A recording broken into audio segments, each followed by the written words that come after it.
કાશ્મીરમાં આતંકીઓ સામે એક્શન યથાવત છે। પુલવામા, કુલગામ અને શોપિયામાં આતંકીઓના ઘર ધ્વસ્ત કરવામાં આવ્યા છે।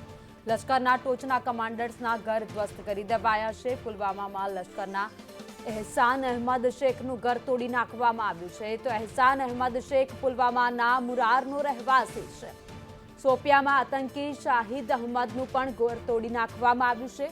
શાહિદ અહમદ 2 વર્ષ પહેલા જ લશ્કરમાં સામેલ થયો હતો। તો શોપિયાના ચોટીપારામાં તેનું ઘર વિસ્ફોટ કરીને ઉડાવી દેવામાં આવ્યું છે। પહલગામ હુમલા બાદ 5 આતંકીઓના મકાન અત્યાર સુધીમાં ધ્વસ્ત કરાયા છે। ગઈકાલે ત્રાલ અને બીજબહેરામાં પણ 2 આતંકીઓના ઘર તોડી પાડવામાં આવ્યા હતા। આદિલ ગુરી અને આસિફ શેખના ઘર ગઈકાલે તોડી પાડવામાં આવ્યા હતા। તો અત્યાર સુધીમાં અલગ અલગ જગ્યાઓ પર જે આતંકીઓના ઠેકાણા મળ્યા છે તેમના ઘરની માહિતી મળી છે।